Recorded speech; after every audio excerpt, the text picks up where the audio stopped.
you actually receiving from your energetic team?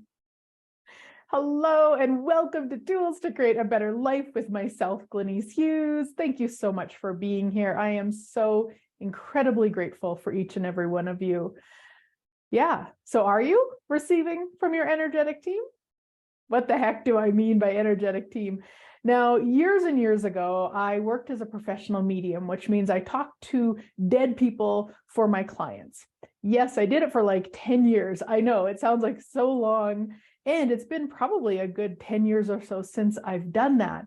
However, I still work with my energetic team in all the ways. So for me, an energetic team are all of the energies, whatever you want to call them, angels, guides, people, loved ones that have died, fairies, it doesn't matter. All the energetic beings that would like to contribute to you. So what I see that as is your energetic team. Like you've got a team of energy beings that are cheering you on, that are contributing, that are assisting you to create your life. Now, years ago, I used to see my energetic team as my number one, like they were more valuable and important than me. So I really let them guide the show. That's one way. Luckily, I now actually guide the show. I'm actually what I call the CEO of my life, and they contribute to me. So it's a very different energy. I was very much before being the victim, just sitting back, waiting for them to do the things as though they knew more than me, they knew better than me. And now I actually know that I know. I actually know that I'm the creator of my life and living, and I'm willing to receive from everything, including my energetic team, meaning all of the energies, all of the beings, all of the lightness that would like to contribute. They can contribute to. I will receive that. I will also gift to them. So it's not like it's just a one-way street. It is truly this gifting and receiving. And so when you look at that, if that's something you'd like to start, say, adding to your life, then there may be different ways to do that for you. I know for me, a lot of times it's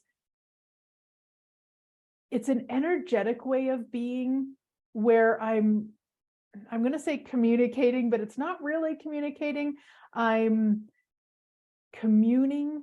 I am gifting and receiving with them. I am allowing them to contribute. I'm being present, not all the time, but sometimes, most of the time, more than I used to.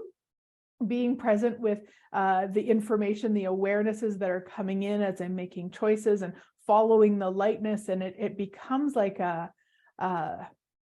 if you were playing baseball and you were the batter, it's all the other players on the team that are contributing. Maybe some of them are just standing and cheering you on, and maybe some of them are doing some smack talk to the other team or whatever. I mean, that sounds really funny to think about, our energetic team doing smack talk to other people. That's not what I mean, but you get the idea, where they're contributing, but you're still the one with the bat.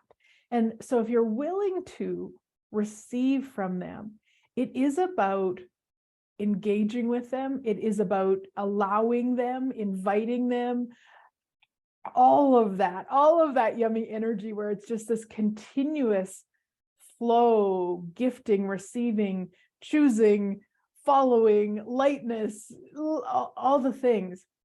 So for me, sometimes, depending on where I'm at with whatever I'm looking for their contribution with, I will actually do like a meditation where I'll just sit quietly, close my eyes and commune with them. Lots of times when I go to sleep at night, I will invite them in, I will engage with them, and really, as I'm falling asleep, allow them to contribute in whatever way. Sometimes there's, physical healing that's going on. Sometimes there's information. Sometimes it's just a gifting and a receiving, which makes it sound like it's lesson. That's not what I mean. But there's so many different ways if you're willing to really, really receive from your energetic team. And I use the word receive, but it's like gift and receive. It's that together. It's the two together, because if you were on that baseball team and you were the one batting, but that's all you did, you didn't contribute any other way, that's not going to be very cool either. So it really is this gifting and receiving in whatever way. So you may want to use meditations, you may want to just find your way. Some people just walking in nature is that sense of communion. And I know when we went on our trip in October of last year, when we went for the month to England, I was working with a friend of mine, and we were swapping sessions, and we were discussing the trip and, you know, some of the anxiety, I could say, that I had around flying and all the stuff we hadn't done for a couple of years. And so what she said to me, she said, okay, so what is the energetic being that is going to assist you with this?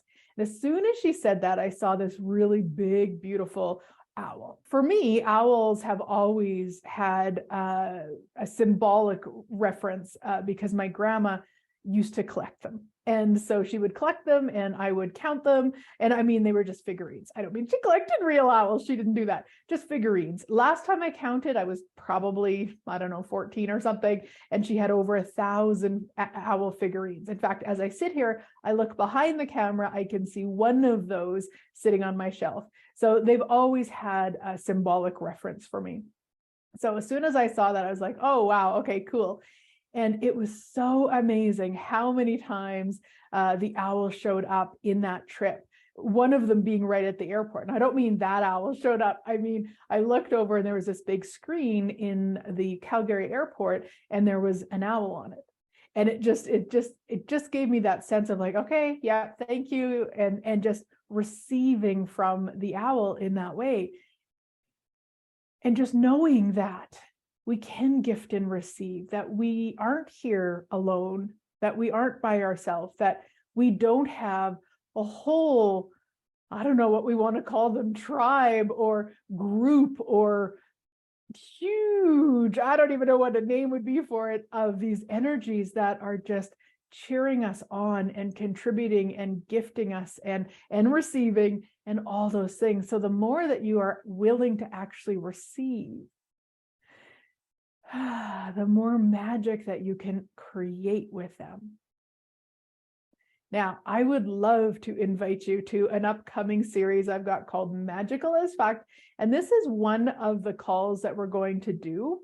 It is how to engage with your energetic team to be magical as fuck. So in the series, there's 4 in total. You get 4 weekly energetic exercises to really build on what we talked about in the call, to really enhance the entire experience, to really be magical as fuck in every area by receiving from everything. We are going to talk about your Raz. We're going to talk about how to utilize that to create magic. We're going to talk about, obviously, your energetic team. We're going to talk about you being magical for you too. We're going to talk about specific capacities to be magical as fuck and all the things. So please come and join us. I would love to have you. Link is above or below. If you don't see a link, reach out and I will get it for you. So I wonder how much magic you can create this week by receiving from your energetic team, gifting and receiving and engaging with and playing with. I wonder what might be possible. Have a great week, sweet friends, and I look forward to chatting again soon.